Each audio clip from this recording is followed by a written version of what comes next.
Hey everybody, this is Muffin with the Daily Biker Podcast. Just here to let y'all know the opinions and ideas expressed in this show are those of the hosts and their guests, not to be confused with their partners and sponsors. Now, let's get it on. Hey guys, this is Sean from the Bikes and Beards YouTube channel, and you guys are listening to the Daily Biker Podcast. You're gonna love it.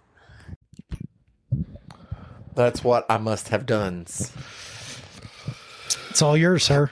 All right, let's start with this. It's very pretty, actually. What BS was Chris on this week? What text messages did he send you? Start there. No. He actually didn't complain about you this week. He asked a question whether you were going to get a discount code for First Manufacturing when you got the... Yes. Well, I'm getting a code. I don't know if it's a discount code. I'm getting a code. I'm waiting to hear back from them. He asked me, and I said, not my monkeys, not my circus. Yes. I'm just the follower in this podcast here. I find about things when they happen to us, and you come to my office and tell me about them.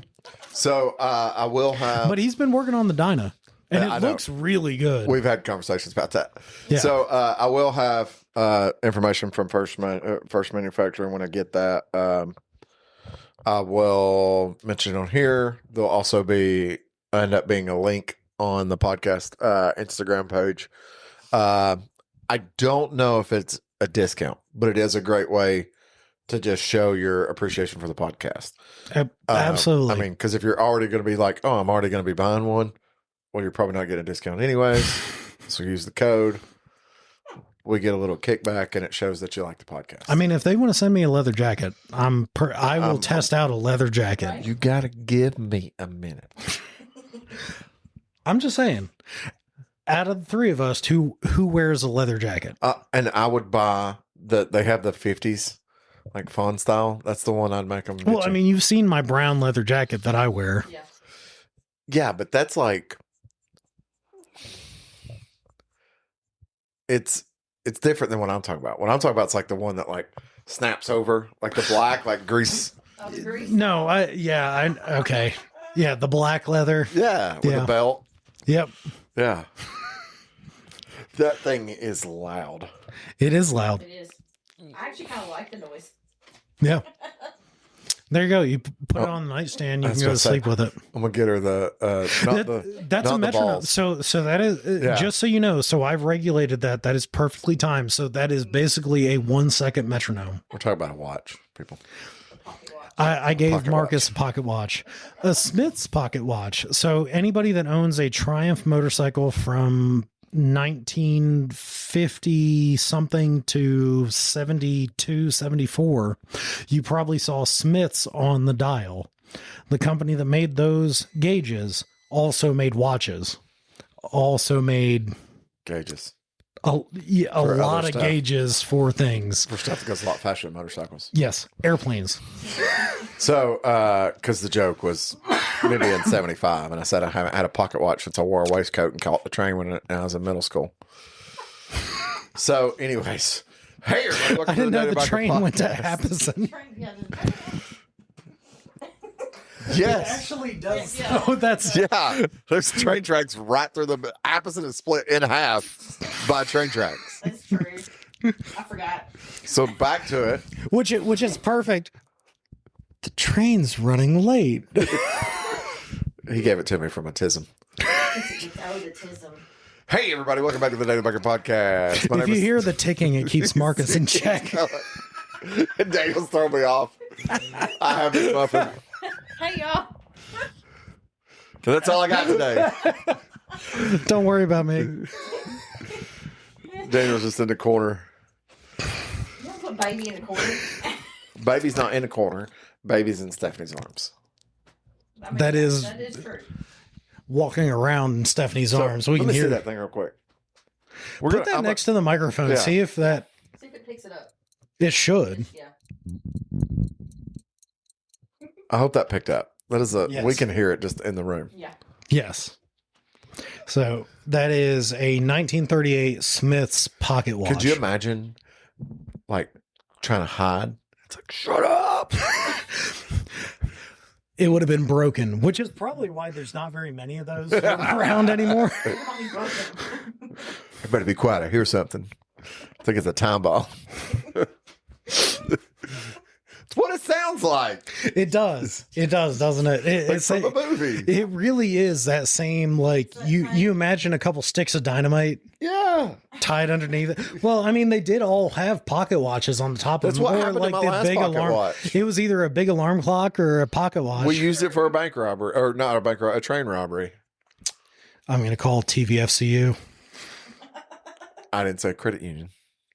Fair. And fair. this was long before Okay. TVFCU existed. This was before TVA existed. Bank of America. It was Wells Fargo was like the only company that existed back then. Oh, did you rob one of those stagecoaches? No, it was the train. Fair. So, the problem is, the guy I was with was like, "Look at all this coal." I was like, "We came for gold, you idiot." So, But you realize they were going out to get the gold, yeah, not coming back. yeah, it's horrible timing. Horrible timing. The other thing too was like Last time you robbed a westbound train. we were trying to like get all this worked out, and in the middle of it, some guy with some silver looking weird stagecoach and Said some Honda on the kid side of it. and some kid took over the train from us and then started exploding stuff. It was weird. It was crazy. And then all of a sudden they just disappeared into thin air. I don't know. I don't get it. So Oh, I love Back to the Future. Yes. just saying. So Anyway. So, hey, everybody. So I watched a video earlier from Yami Noob. Okay. Yes. So I was getting angrier and angrier and angrier as I No. was watching the video. I have to say, I've enjoyed his content over the years. I haven't seen any of the modern. I towards the end of his video, he justifies everything he was saying, and it 100% made sense. Okay.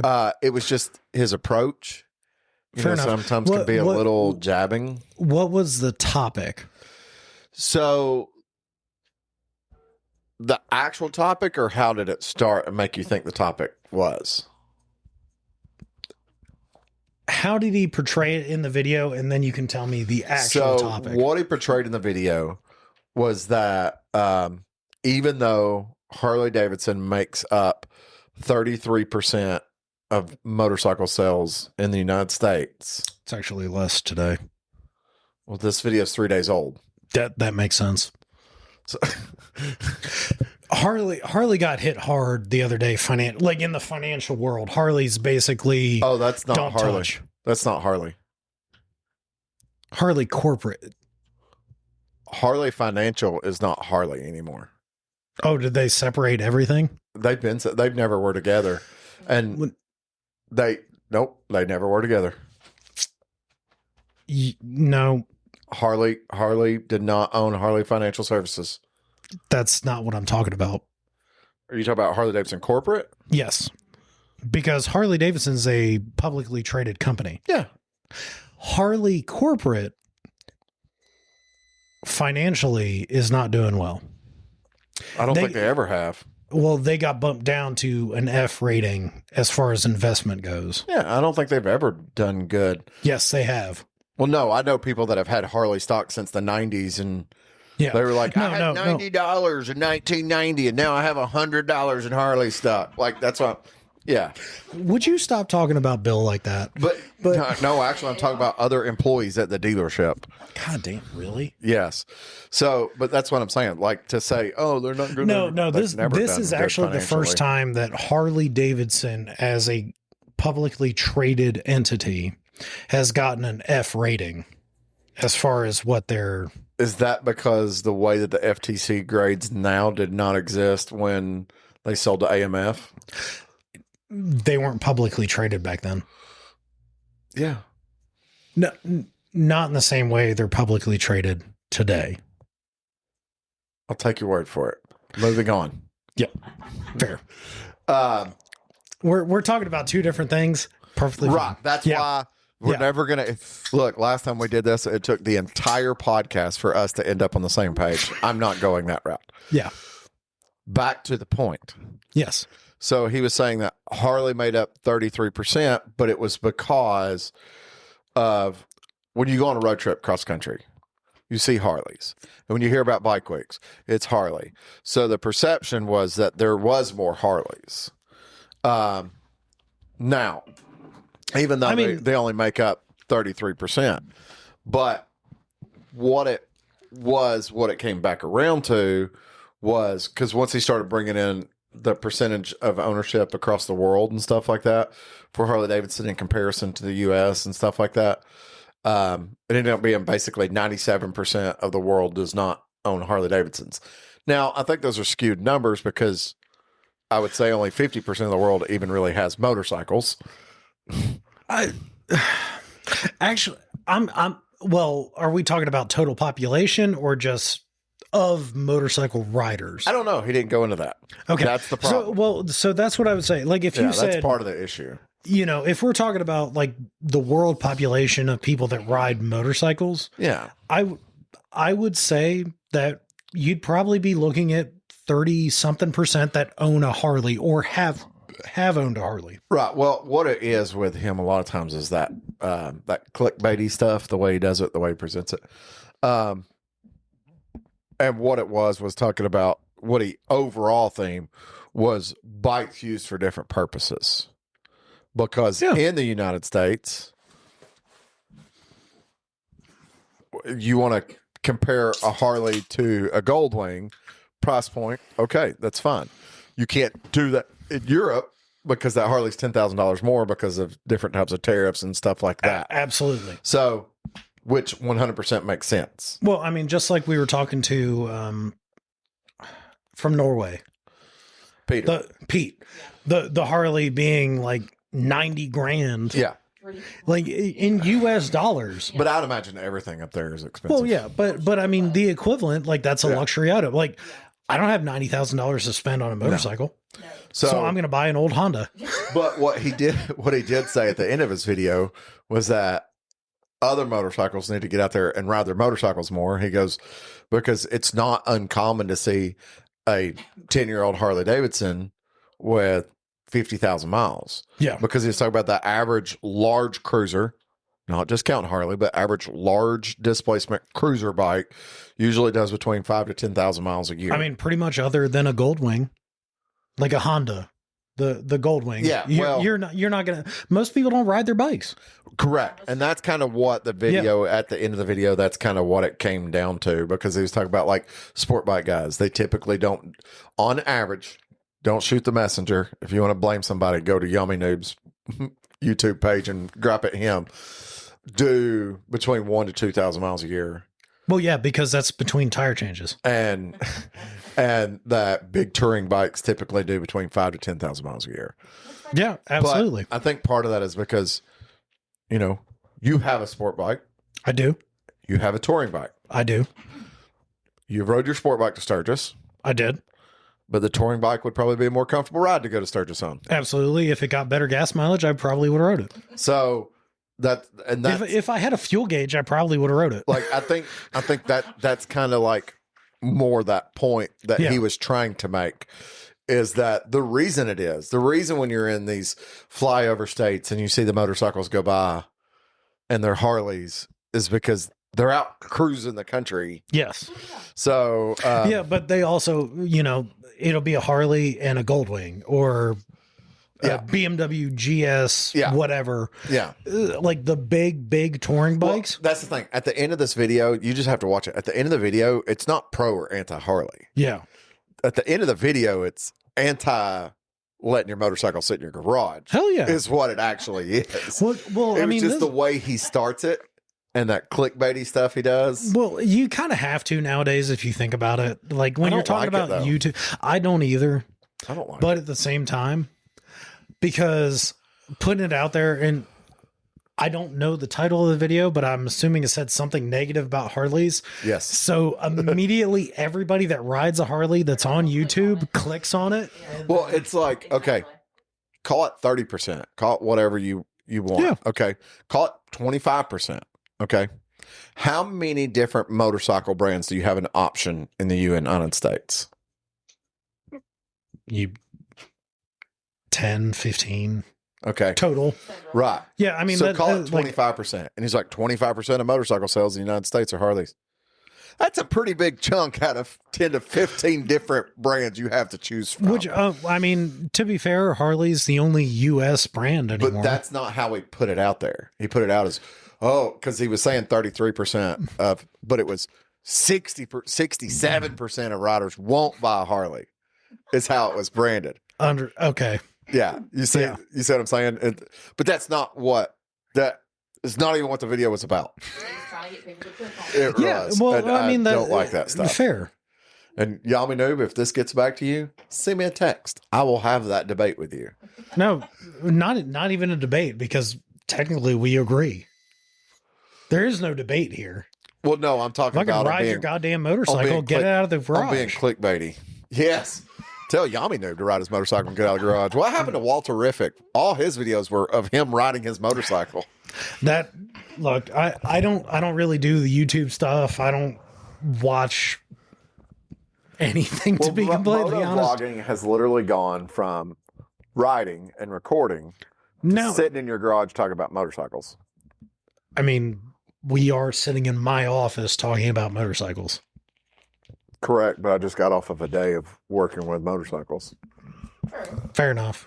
So, and I can see my motorcycle. I actually looked at the dyno today. I didn't have a scare earlier with my motorcycle. I wasn't scared, but there was confusion. There was oil under my motorcycle. Someone put it there? No, it came from my motorcycle, but it was red. And I was like, well, that doesn't make any sense. Was it from the cooler? Nope. I don't have any red oils in my motorcycle. Yeah, because you're running Harley oil. You're not running like Motul or something like that. I'm running Harley synthetic. Okay. None of the Harley synthetics are red. Nope, but you know what on my bike does have red oil? The shocks. Nope. My K&N air filter. Oh, that's right. Yeah. Oh, did you just change? Did you just recharge it? I just recharged it and I oversaturated it. And so you did the thing that we had an entire episode about not doing. And it was dripping. So that's where the red came from. So because they were like, you need to have your bike checked. And I go, no, that doesn't make any sense. And it wasn't any of the text. And I was like, that doesn't make any sense. They're like, how do you know that doesn't make any sense? I go, well, the whole bike has Sin 3 in it and the forks have SE Heavy. Yeah. None of that's red. And they're like, well, red can mean transmission fluid. And I go, I think you're missing what I just said. Yeah. Like there's no got Sin 3 in fluids in my motorcycle. Well, that's why I asked about Motul, because Motul has they colored. have a red. Yes. They do have a red. But that was also kind of clickbaity what it said. Yes, it is. There's no red oil in my motorcycle. See what I'm saying? And now you're aggravated. You don't like clickbaity either. I don't like you sometimes, but that's a whole different problem. That's true.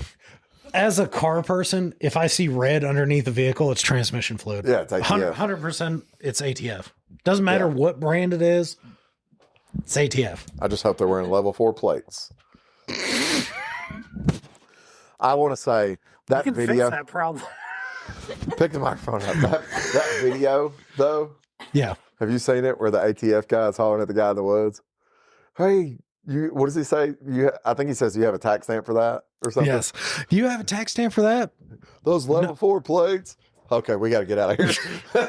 Yeah, because the beginning of the videos, they're hiking up somebody's driveway. Yeah. Yeah. Yeah. But don't come up my driveway. You don't have to. Honestly, nobody wants to. No. Have you seen my hill? No. You don't want to come up his driveway. Just don't come up the street. We'll call it a good day. Yep. Yeah. Although that takes me to another one I saw that said, my rifles ranged for 2,500 yards. It's like, my rifles range for 2,500 yards. I'm trained for 1,000 and you're currently 400 yards away. It was a sign like halfway up the driveway. Hey, you know what can get to all those? The one behind you. Yeah. So, anyways, moving on.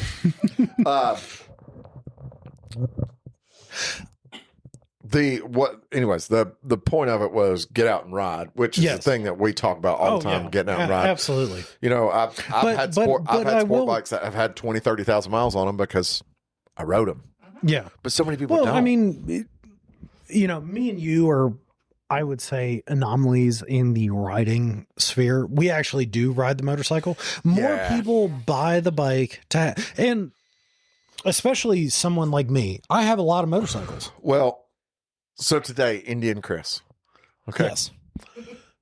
I made a comment. He does ride. He does ride. He does, yeah. Yeah. But I made a comment. And he maybe not well, but he immediately rides. thought I was talking about something else. And I was like, why Was would I he be drinking? talking about that? No. So I said, I would love to get a monkey. Hey. Mm-hmm. I know what you're talking about, but he had like He was picturing monkey, like orangutan. Oh, no. I said I wanted a monkey, and then I wanted to put a sidecar on a monkey. And I said, because down in Panama for Bike Week, to be fair, he's been single for a while. Yes. So But anyways, because in Panama, a monkey with a sidecar would be so fun. Oh, yeah. Oh yeah. And the only thing he kept picturing was me putting a sidecar on the street glide and having a monkey in the sidecar. Oh, Lord. Which is also going to get you attention down in Panama. It so would. Yeah, but no, I want a Honda monkey Yes. You got to with get a sidecar. the one with the chrome tank. So it's a custom tank. It's not a factory tank. No, Honda did 23, 24, they did a chrome tank I knew like the on the monkey, not the Grom. So Yeah. are you talking about the two-tone? No. So a solid chrome tank is a custom tank. It's not factory. Sold by Honda. Custom tank still, not factory. So because they had the colorways. Yeah, I know that. Like you can't find it anywhere online outside of it being listed as a custom Honda monkey tank. Because when Mark said the same thing today, and I said, "Show me a picture," and he pulled up, and I go, "That's a Z50." Because it was something that Honda, it was 23, 24, and they did it right around the Christmas area. But it still had color on the gas tank too. I just know the chrome on the sides. Yeah. Yeah. The top, it was like a teardrop. I mean, it was a monkey tank. Yeah, but it's like a chrome teardrop. It's like got color on top of it. Okay. Because I've seen the chrome tank with the color. Yeah. So unless you can just polish that color right off the chrome, I would imagine you could. Probably could. I don't know. Now I'm going to say this. Okay, so that might be what I'm thinking of, because I know Honda did do the chrome I'm not going tank. to tell no one that they absolutely did not exist. But what I will say is, in research today, when me and Mark had this conversation, they could not be found. Solid chrome tank. Solid chrome tank. Okay. So I saw something that had paint on it, but just saw the side of it. Yeah. Yeah. I'm not going to. Because otherwise, it's a 1986 Z50 Christmas special. Yeah. But anyways, back to what I was saying. So he was picturing a monkey. I was like, if I was going to get a little monkey, I wouldn't get a sidecar for it. I'd just let it crawl around. Oh, yeah, it'd be on your shoulder. Yeah. But no. Especially down in Florida, you don't need to wear a helmet. right. Damn thing would be on your head. For Panama, though, imagine a Honda monkey With a monkey with a sidecar. and a monkey. No You got- monkey. you gotta no go real all monkey. three. No, I'm okay. I've met plenty of monkeys. I'm okay. We can't talk about them like that. But I can't go to Georgia with it. We met a lady. Hang on. We met a lady in the spring in Panama that had a monkey. The lead on the baby. Yeah. Yeah. She can't go to Georgia or Alabama. Why not? So you have to have a special license to have it. Yeah. And she said her license was not approved in Georgia or Alabama. Tennessee is very liberal with So she their was from licenses. She was from Tennessee. Yeah. So I was like, so how did you get it here? And she goes, we put it in the car and hope that we don't get pulled over. Yeah. So the Exotic Animal Expo that just got held in Eastridge, Yeah. you could buy any animal that you want. You could buy a tiger. There was probably somebody there with the signing licenses. Nope. If you're a Tennessee resident, What? No, so you still have to have an exotic animal license. You All do. It is you pay a fee and they give you a thing. yeah, it's Yeah. $15. That's what I'm saying. There was probably somebody there that you just Yes. walked up, paid that fee, they signed your paperwork, Or and here you show go. that you had the ability to already own Yeah. them. Yeah. Yeah, that's all I mean by there was probably somebody there to, like, if you just walked in and wanted one, here you go. I feel Yeah. like that's very loose, though. Can we have like motorcycle shows like that? You just go in, just pick it up, put it on your shoulder, take it home. Yeah. Don't worry about what I did. The title isn't important. Just get on it and ride it out. Yeah. Yeah.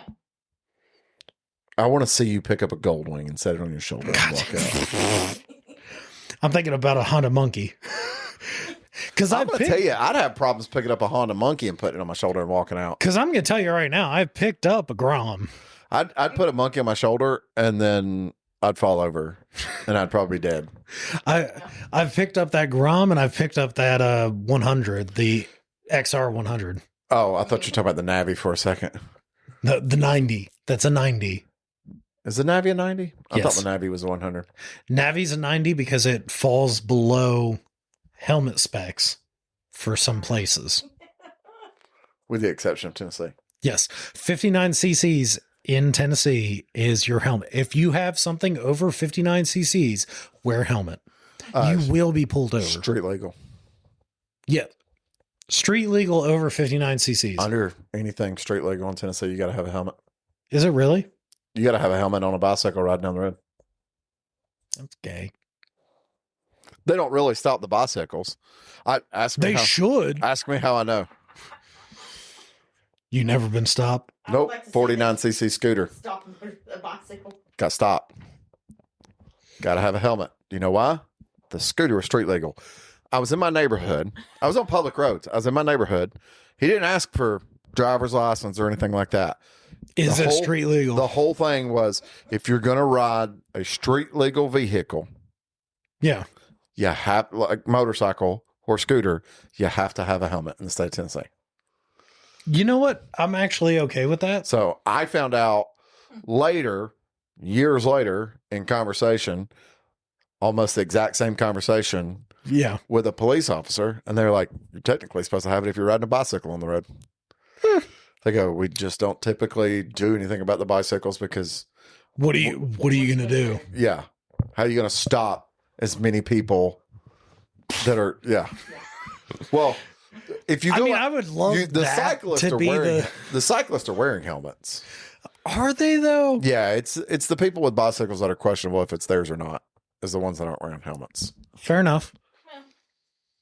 So those you should actually hit with the car. So if you're a police officer listening to this in Chattanooga or Tennessee, if they don't have a helmet, you should just pit maneuver the bicycle. Pit maneuver the bicycle. Sounds like a perfect response. There are in my mind. videos. There are videos of motorcycles being pit maneuvered in Tennessee. I've seen that because then they go into Georgia and then get really pit maneuvered. Into a tree. They get the They've done slight, that here too. I just want to be fair. They have done that here too.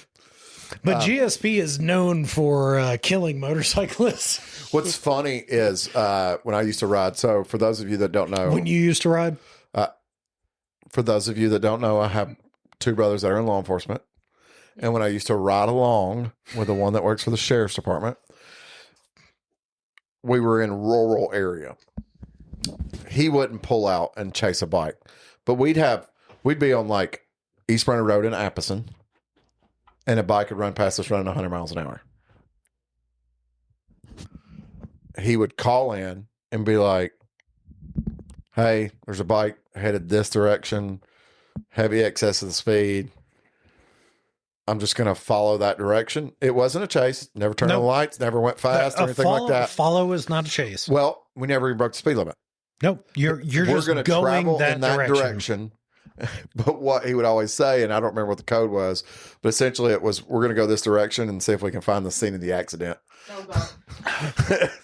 Because the thing is, on East Brenner Road out in Appleton, there's some curves that'll sneak up on you. That's true. That is true. Look, that's the only road that I've been told that I need to go slower because people can't keep up. Yeah, but there are spots where all of a sudden it's like, oh, look, there's a curve. If you don't know there's a curve, yeah, there's a curve. Yeah, there's a lot of people that don't. That one up and down, that's the one that I think of. The one that's funny to me is not even East Road Road. It's riding down Appleton Pike through Appleton with people that I know, and they're like, man, I can't keep up with you. How can you go so fast on these roads? I go, I could turn my headlights off in a rainstorm at night and go down this road. Yeah. This is a road that I learned to drive my car on. That's how I feel about Snow Hill Road going out to Ottawa. Yeah. That I could do that I know this blindfolded. road. Yes. Yeah. If I'm traveling at 60 miles an hour, I can tell you Snow Hill Road. That being said, if you're behind me going down Appleton Pike and I'm going around a curve at about 30, You should definitely be do going less than 30. Yeah. No, don't be going faster. And if Marcus tells me to go slower, Like, I know Appleton Pike enough that when we're riding, I can go, hey, there's gravel up here. And then we'll get up there and there's gravel. yeah. Just, it's like Lewis with Suck Creek. Yeah. Well, I knew there was rain, but the day before there's some weird, absolutely. Yeah, I know where spots are. So, but anyways, to